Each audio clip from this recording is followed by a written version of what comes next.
नमस्ते. या व्हिडिओत आपण लोकमान्य टिळकांवर आधारित सोपे मराठी निबंध किंवा तुम्ही या निबंधाचा वापर भाषण म्हणूनही करू शकता. तत्पूर्वी तुम्ही जर माझ्या चॅनलवर नवीन असाल तर चॅनलला सबस्क्राईब करून बेल आयकॉनला क्लिक करायला विसरू नका. चला तर व्हिडिओला सुरुवात करूयात. स्वराज्य हा माझा जन्मसिद्ध हक्क आहे आणि तो मी मिळवणारच, ही सिंहगर्जना करणारे लोकमान्य बाळ गंगाधर टिळक हे भारताच्या स्वातंत्र्य लढ्यातील एक थोर राष्ट्रनेते, समाजसुधारक, शिक्षणप्रेमी आणि पत्रकार होते. त्यांच्या कार्यामुळे भारतीयांच्या मनात स्वातंत्र्याची ज्योत प्रज्वलित झाली. म्हणूनच त्यांच्या पुण्यतिथीनिमित्त त्यांच्या महान कार्याचे स्मरण करणे हे प्रत्येक भारतीयांचे कर्तव्य आहे. लोकमान्य टिळक यांचा जन्म 23 जुलै 1856 रोजी महाराष्ट्रातील रत्नागिरी येथे झाला. त्यांचे पूर्ण नाव केशव गंगाधर टिळक असे होते. त्यांचे वडील गंगाधर रामचंद्र टिळक हे विद्वान संस्कृत पंडित व शिक्षक होते, तर आई पार्वतीबाई धार्मिक, संस्कारी आणि प्रेमळ स्वभावाच्या होत्या. लहानपणापासूनच टिळकांवर चांगले संस्कार झाले. टिळकांनी आपले प्राथमिक शिक्षण रत्नागिरी येथे घेतले. त्यानंतर त्यांचे कुटुंब पुण्यात आले.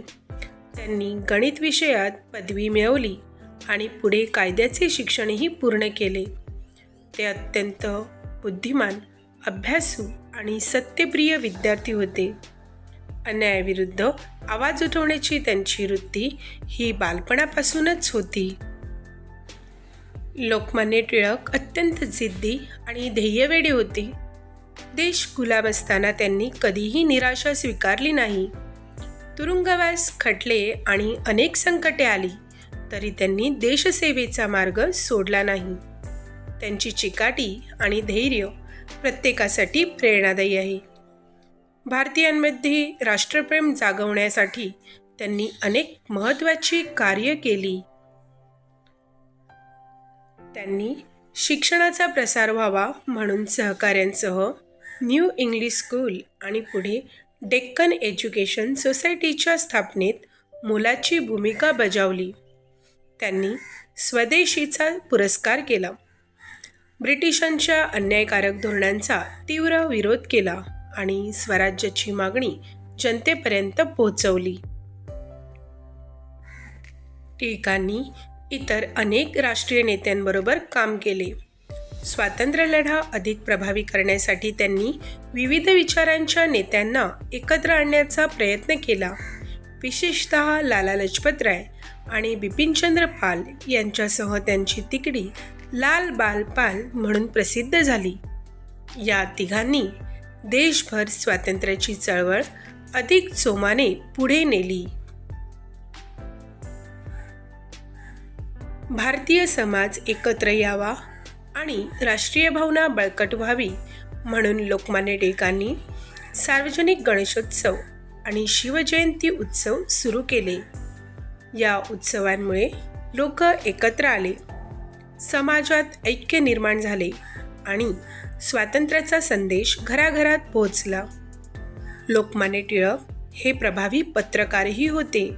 त्यांनी केसरी हे मराठीतून आणि द मराठा हे इंग्रजी वृत्तपत्र सुरू केली. या वृत्तपत्रांमधून त्यांनी ब्रिटिश सत्तेवर कठोर टीका केली, जनतेत जागृती निर्माण केली आणि स्वराज्याचा संदेश सर्वदूर पोहोचवला. दीर्घकाळ देशसेवा केल्यानंतर 1 ऑगस्ट 1920 रोजी मुंबई येथे त्यांचे निधन झाले. त्यांच्या निधनाने संपूर्ण देश शोकसागरात बुडाला. मात्र त्यांचे विचार आणि कार्य आजही प्रत्येक भारतीयांना प्रेरणा देत आहेत. लोकमान्य टिळकांच्या जीवनातून आपल्याला देशप्रेम, प्रामाणिकपणा, जिद्द, धैर्य, शिक्षणाचे महत्त्व, समाजसेवा आणि अन्यायाविरुद्ध निर्भयपणे उभे राहण्याची प्रेरणा मिळते.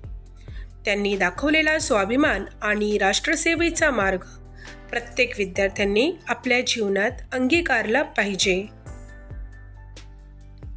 लोकमान्य बाळ गंगाधर टिळक हे केवळ एक स्वातंत्र्य सैनिक नव्हते, तर ते भारतीय जनतेच्या मनात स्वराज्याची ज्योत प्रज्वलित करणारे महान राष्ट्रपुरुष होते. आपण त्यांच्या कार्याला विनम्र अभिवादन करून त्यांच्या विचारांनुसार देशप्रेम, शिस्त, परिश्रम आणि समाजसेवा या मूल्यांचा स्वीकार करण्याचा संकल्प करूया. हीच त्यांना खरी आदरांजली ठरेल. व्हिडिओ आवडल्यास व्हिडिओला लाईक, शेअर व चॅनलला सबस्क्राईब करून बेल आयकॉनला क्लिक करायला विसरू नका. व्हिडिओ कसा वाटला हे मला कॉमेंट्समध्ये नक्की कळवा. धन्यवाद.